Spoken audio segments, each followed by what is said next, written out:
May tanong si Cheer Me Up, ma'am, paano po kapag pre-selling lang po? Sa video pala kung saan nag-comment si Cheer Me Up, dinidiscuss ko dun sa video yung mga pointers ng location na kukunin mo kapag magsasublease ka ng unit na gagamitin mo for Airbnb. So, hello pala, I'm Milman. I'm the unit operator of Tampiso City, Tampiso Stays. Mag-11 month na akong host, and in this channel, I'm sharing my learning experience in hosting an Airbnb here in the Philippines. Our units pala are in Metro Manila. So marami din nagtatanong sa akin kung advisable bang kumuha ng pre-selling unit at gagamitin nila for Airbnb. For context pala, yung mga units na meron kami, hindi namin siya owned. Hindi namin siya pagmamayari. Nirerentahan lang namin siya sa mga unit owners at meron kaming special arrangement for sublease or pinayagan kaming gamitin yun for Airbnb. And sa ibang bansa, ang tawag nila doon is Airbnb arbitrage. For me, dahil ang Airbnb is a business for me, ang goal ko talaga, maliit ang capital, mabilis ako makaka-execute, mabilis babalik yung pera ko, at mabilis din akong kikita. Why I do not advise getting a pre-selling unit for Airbnb? Ang alam ko ang pre-selling, based on experience dahil before, kumuha din kami ng pre-selling units.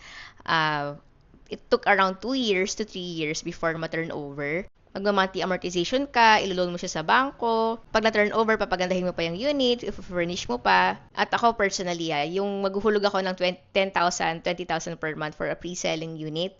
Tapos aantayin ko pa siya for 3 years before ma-turn over sa akin.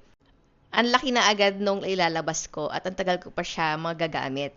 Compared to what we are doing in Airbnb subleasing or arbitrage, that meron kaming, for example, 100,000, naghahanap kami ng fully furnished unit na pwedeng ipa-Airbnb, and then yun gagamitin na namin.